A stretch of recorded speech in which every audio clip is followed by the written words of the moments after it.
नमस्कार, मैं दिव्यांशु डोसी स्वागत करती हूँ आप सभी का SWD हिंदी में। और आज के हमारे इस खास कार्यक्रम में जिसका नाम है खबर के परी।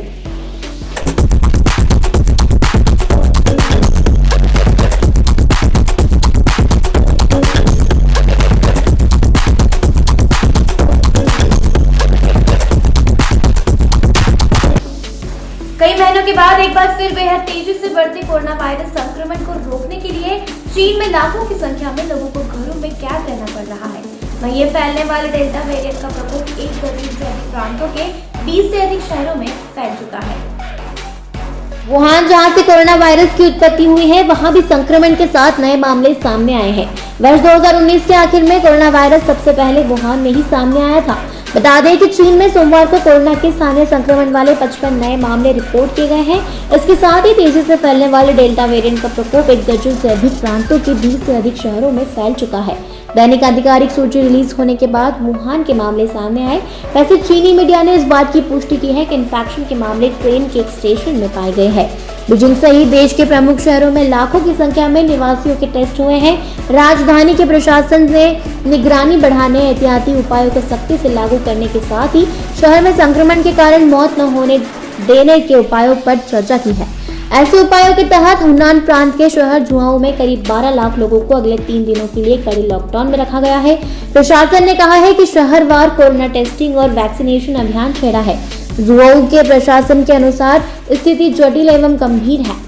गौरतलब है कि चीन ने वुहान में सबसे पहले कोरोना के मामले उभरकर सामने आने के बाद देश में मामलों को लगभग शून्य पर लाने का दावा किया था। इसकी इकोनॉमी को भी उभरने को मौका मिला था, लेकिन नवीनतम प्रकोप नॉनजिन शहर के क्लस्टर से जुड़ा है, जहां 20 जुलाई को एक इंटरनेशनल एयरपोर्ट के 9 कर्मचारी कोरोना पॉजिटिव पाए गए थे। चीन के सरकारी अखबार ग्लोबल टाइम्स की एक रिपोर्ट के मुताबिक चीन के कम से कम 18 प्रांतों में पिछले 10 दिनों में संक्रमण के 300 घरेलू मामले सामने आए हैं, जिसने एक बार फिर कोविड-19 को लेकर चुनौती खड़ी कर दी है। इससे पहले चीन ने महीनों की कड़ी मशक्कत के बाद संक्रमण के प्रसार को रोकथाम की थी। इसके मुताबिक हाल के दिनों में 18 प्रांतों के 27 शहरों के संक्रमण के 300 से अधिक नए मामले दर्ज किए गए हैं, जिसमें बीजिंग, जिंगाओ और शिनचुआन भी शामिल है। अफगानिस्तान के कंधार प्रांत में सेना के एक एयर स्ट्राइक में तालिबान के न केवल ठिकाने तबाह हुए हैं, बल्कि 10 से अधिक तालिबानी विद्रोही मारे गए हैं। अफगानिस्तान सरकार द्वारा ट्वीट पर जारी एक वीडियो में तालिबान विद्रोही द्वारा इस्तेमाल किए गए ठिकाने को रक्षा बलों द्वारा हवाई हमले में नष्ट होते दिखा जा रहा है। अफगान सरकार ने कहा कि कंधार प्रांत के चौराई जिले में हुए हमले में 10 से ज्यादा आतंकवादी मारे गए और कई घायल हुए हैं। सरकार ने कहा कि पिछले 24 घंटे में कई बड़े शहरों में हुई लड़ाई में कम से कम 250 ऐसे विद्रोही मारे गए हैं, जबकि लगभग 100 घायल हुए हैं।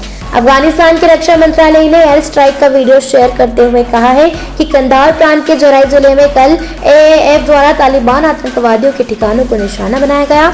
एयर स्ट्राइक के परिणाम स्वरूप 10 आतंकवादी मारे गए और घायल हुए हैं। ये घटनाक्रम ऐसे समय में सामने आया है जब युद्धग्रस्त देश में अमेरिकी सेना की वापसी के अंतिम चरण के बीच तालिबान तेजी से कई इलाकों में कब्जा जमाने की कोशिश कर रहा है। अफगानिस्तान के ग्रामीणों क्षेत्र के बड़े हिस्से पर कब्जा करने और प्रमुख सीमा पर कब्जा करने के बाद तालिबान ने प्रांतीय राजधानियों को घेर लिया है। कल रात तालिबान आतंकवादियों ने अफगानिस्तान के दूसरे सबसे बड़े शहर और विद्रोहियों के पूर्वगढ़ कंधार में हवाई अड्डे पर 3 रॉकेट दागे।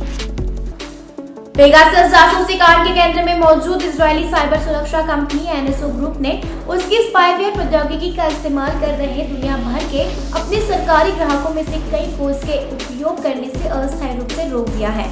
अमेरिकी मीडिया की खबर के मुताबिक कंपनी फिलहाल इसके कथित दुरुपयोगों की जांच कर रही है।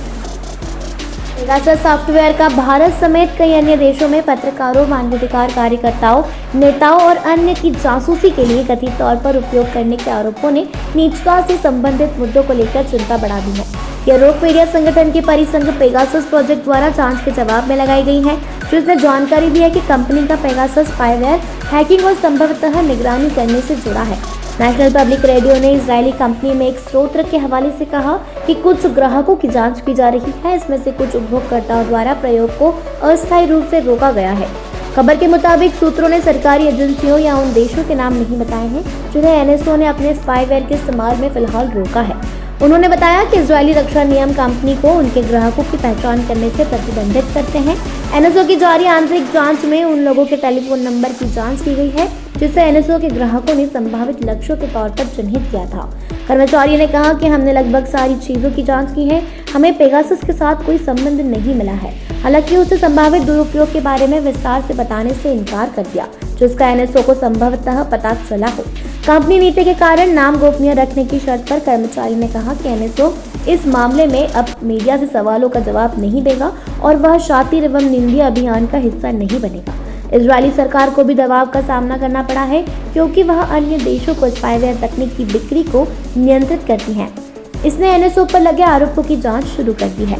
रक्षा मंत्रालय ने एक बयान में बताया कि इजरायली अधिकारियों ने अपनी कंपनी के संबंध में लगाए गए आरोपों का आकलन करने के लिए तेल असीर के पास हजलिया में बुधवार को एनएसओ के कार्यालय का निरीक्षण किया था।